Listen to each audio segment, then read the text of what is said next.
Hello everyone, so I have just finished a 12.5 kilometer zone 2 run in my Hoka Carbon X V2s. I wanted to review these for a while, but why I'm doing this video now is because this run tips me over 500 kilometers in the shoe. So let's get on with the video. Yeah, so here we have it, the review that I have been wanting to do for a while. I originally started wearing Hokas in May of 2020, where I got the Hoka Rincons, an amazing all-round running shoe. They lasted me until January of 2021, and that is when I upgraded my game and I purchased these, of which I got a slight discount on as well, even though they were new out. I was looking at the carbon plated shoes anyway, from other brands such as Nike. I think Asics brought some out at the time, but for me, who just came from Hoka, I thought I'll stay somewhat loyal to the brand because of the cushioning in the sole as well, which we will get onto that. This video, again, it's not going to be to bore you with the stats, because you can go on any website, you can find a big drop down list of all of the numbers, but I want to speak to you as somebody who on average weighs around 95 to 100 kilogram, isn't primarily a runner, just enjoys running and is looking to improve. My experience is in the shoe, not from an athlete standpoint, just from generally how the shoe is in day-to-day running. And I've also used them for the triathlon race as well.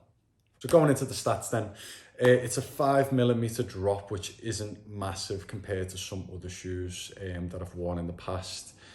It does feel like there's a bigger drop, but there isn't. I checked before, I swore that it was 10mm. Been telling everyone for months it is, but I did check the stats before and it is only a 5mm drop. I think that is down to the curvature of the shoe. So I think it's called Hoka's Meta Rocker, which basically means that no matter what way you strike your foot on the floor, it's always going to have that constant motion forwards just to assist you through. And that's helped me loads, because as my weight's fluctuated up and down this year through, like, whether I've been in a strength phase or I've been dieting, that kind of changes where I land with my foot, especially if I'm doing long, slow distance running, or if I'm doing sprint work, same again. Sometimes I'll land on the ball of the foot and sometimes I'll land quite close to the heel. This just counteracts it all, of where constantly you will get that rocker motion right the way through. It does have a mesh upper, which I was a bit skeptical about at first, because in the sunny UK, we do get bad weather, and I knew that a lot of the time I'd be running through the rain, through puddles in these, and I was a bit curious as to how they would hold up. But I mean, it's 9 months down the line now, 500 kilometers in, and there's not even any signs of the seams coming apart or anything along those lines. Yeah, they're a little bit dirty, but what do you expect? It's not a fashion contest out there, even though I did go for bright red, so they do look nice. Coming on to the carbon plate. So originally, I couldn't find the stats on this today, but originally when I bought them, I know that the original reason for them putting a carbon plate in wasn't the same way of like Nike, for example, of where it was to get you to propel forward and give you that extra speed. But it was to hold the integrity of the shoe and make it last for longer. As you saw with Jim Walmsley, sorry if I pronounced that name wrong, who tried to set the 100 kilometer distance record in this shoe as well when it first came out. It's meant to be an ultra distance shoe.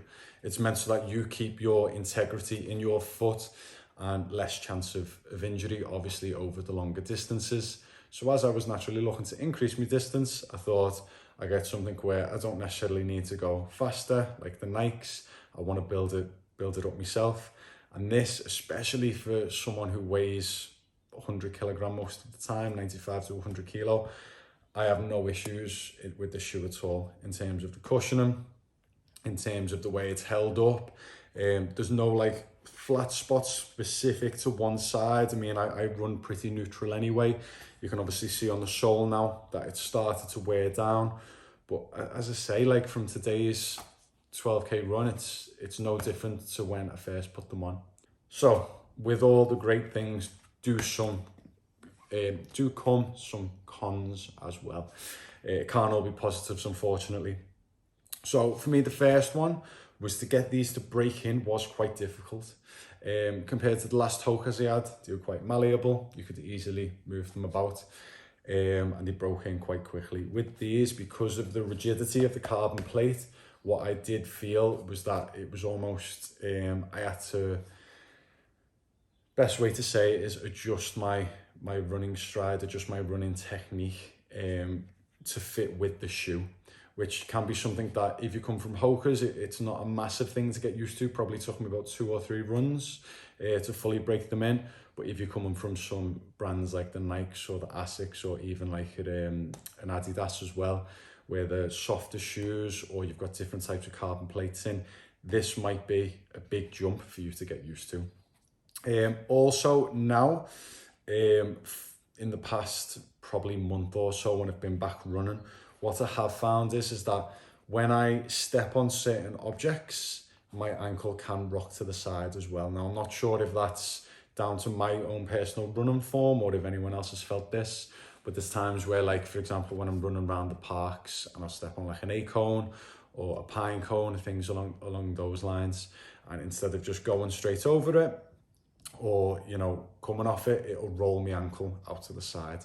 Now, I'm not too sure why that is, but I can only put it down to that I'm getting, obviously as it wears down, getting closer to the carbon plate, so it doesn't have that give and hold. Naturally, it's just going to make you fall and slip to the side. So it'll be interesting to see, because I've got no reason to get rid of this shoe for now. I'm going to hold on to it. I've got a marathon at the end of October, which I'm going to keep these shoes up until.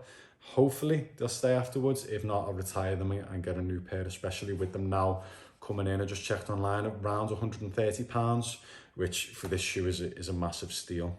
All in all, this shoe, I'd probably give it a 9 out of 10. I've never had any issues with it. It's such a consistent running shoe, and I can't factor that in enough, how much I enjoy running in these. They have increased my speed. Some people say, you know, the carbon plate is just for stability, but they have increased my speed, definitely. And I don't know if that's just down to myself training or down to the shoe, but it's a pair of running shoes that I have the confidence that I can go and put these on my feet, and no matter what session I'm doing, whether it's an interval session, speed work, a tempo run, or even just a long distance slow run, I'm gonna have fun in this shoe. This video isn't sponsored by Hoka in any way. This is just my thoughts on the shoe, and as you can see, I don't really do shoe reviews on this channel, but I thought I've got to give this the benefit of the doubt, because it has been such a good soldier to me for the last 9 months, and I'm looking forward to hopefully seeing if I can get it to last a full year. 500 kilometers in, where are we going to go with it? That being said as well, I remember seeing a video when this first got advertised saying that it can be used on the trails.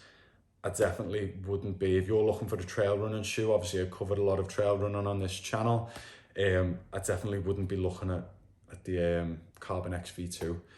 I'd maybe go for, like, if you're in the market for Hoka's, a Hoka Speed Goat, for example, but definitely this isn't suitable for trails.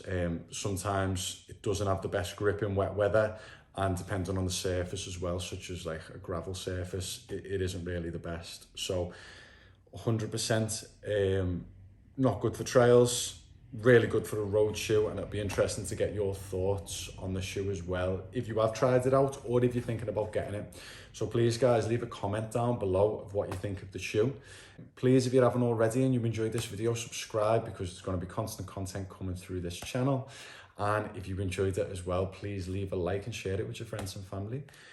Guys, all I can say is thank you so much for watching, and I really hope that if you're looking to buy this shoe, I either steered you towards buying it, or if you're in the market for something else, then let me know what you go for. Thank you guys so much for watching, and I will see you in the next one. Peace.